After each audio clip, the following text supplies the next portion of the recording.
What if I told you The Matrix isn't just a movie about robots enslaving humanity? Look, I know you've probably seen the red pill, blue pill memes 1,000 times, but there's something deeper going on here that most people completely miss. And once you see it, you can't unsee it. Today, we're breaking down the Matrix theory that changes everything. The one that makes you question not just the movie, but reality itself. And I'm going to show you exactly why this theory has survived for over 2 decades, getting stronger with every rewatch. Let's begin. Here's where things get weird. You know how Neo wakes up in that pod, realizes his whole life was fake, and escapes to the real world? Yeah, about that.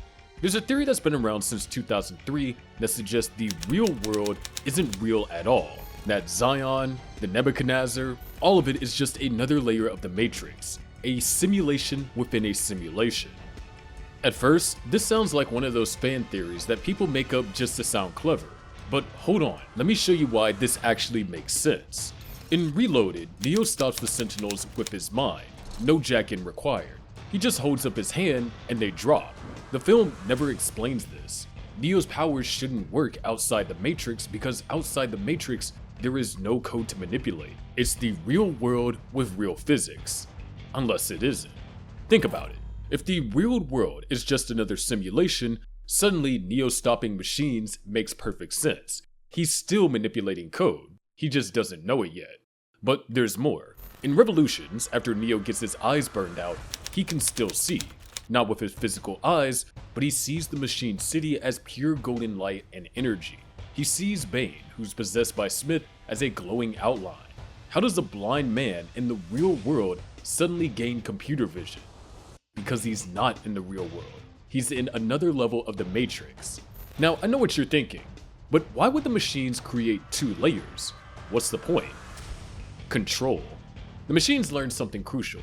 Humans reject perfect worlds. The first Matrix was paradise, and it failed. People's minds rejected it. But you know what humans do accept? The illusion of escape. The illusion of fighting back and winning.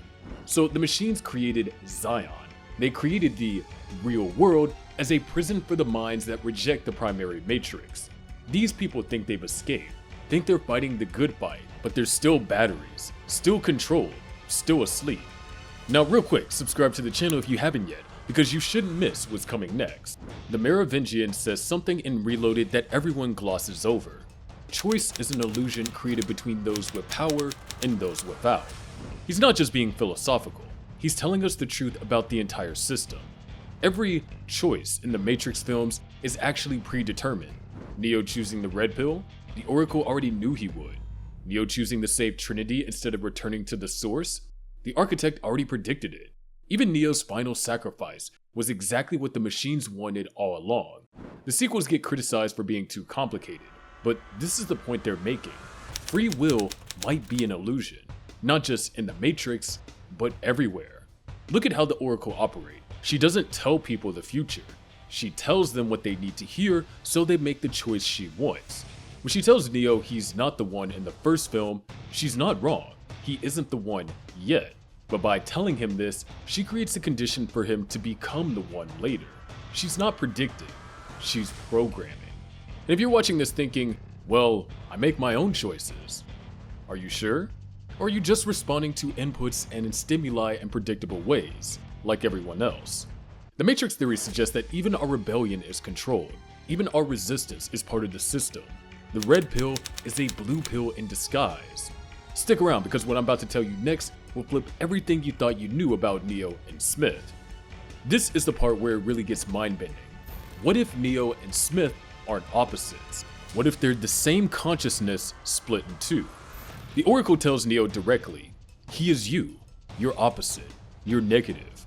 Most people interpret this as a yin-yang thing, balance, but there's another way to read it. Smith is what Neo would become if he fully embraced his power without humanity. Smith is Neo's shadow self.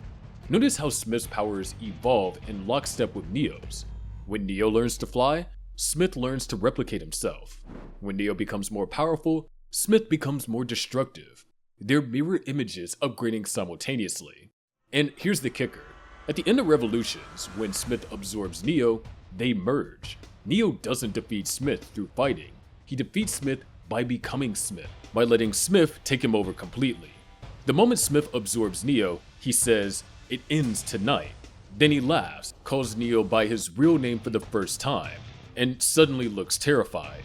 Everything that has a beginning has an end, Neo.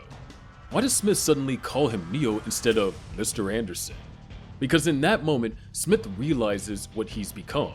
He's become Neo, and Neo has become him. They've merged into one consciousness, which allows the machines to delete them both. It's not a battle between good and evil. It's one person integrating their shadow self and achieving wholeness. It's psychological, not physical. Some theorists take this further.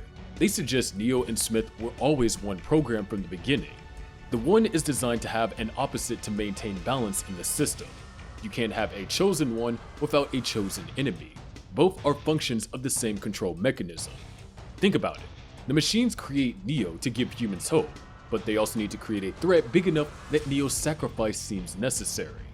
Enter Smith, a virus so dangerous that peace between humans and machines becomes the only option. Neo and Smith are both playing roles, and neither of them knows it. Okay, let's zoom out for a second. Forget the machines and the code. What if the Matrix trilogy is actually about enlightenment? The Wachowskis drew from Buddhist philosophy alongside other religious and philosophical traditions when making these films. And Buddhism teaches that physical reality is an illusion, that suffering comes from attachment, that enlightenment comes from letting go. Neo's journey is literally the Buddha's journey. He starts in ignorance, living a normal life. Then he awakens to the truth that his reality is false. He trains to master this new reality. And finally, he achieves enlightenment through total surrender and self-sacrifice. The Matrix is samsara, the cycle of death and rebirth. The red pill is the first step towards enlightenment. Zion represents the intermediate stage, where you know the truth but still cling to ego and identity. And the source? That's nirvana, the end of self, the end of duality. When Neo allows Smith to absorb him, he's practicing what Buddhists call non-resistance. He stops fighting, stops trying to control outcomes, and in that surrender, he transcends. The golden light Neo sees after he loses his physical eyes, that's symbolic. He's no longer seeing with human perception.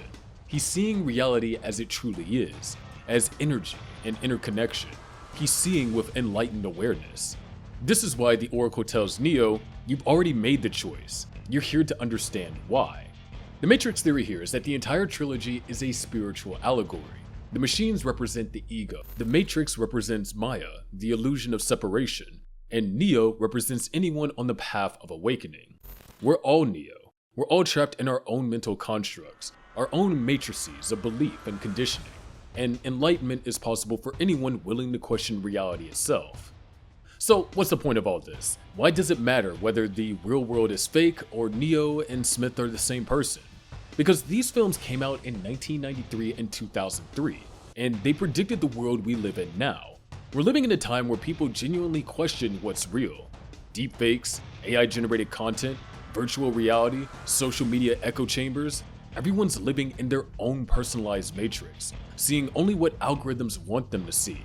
The Matrix theory isn't just about a movie. It's about recognizing that control systems exist everywhere, that the choices we think we're making might be predetermined by forces we don't understand, that reality itself might be more fluid and subjective than we ever imagined. And maybe, just maybe, the only way out is to stop fighting the system and start understanding it, to stop resisting and start surrendering, to question everything, even questions themselves. The Matrix asked us to choose between the red pill and the blue pill, but the real choice is whether we're brave enough to admit that we might not have a choice at all. Thanks for watching. If this video made you question everything like Neo questioning the spoon, hit that subscribe button and smash that like button. Not because I'm telling you to, but because you've already decided to, haven't you? See you in the next one.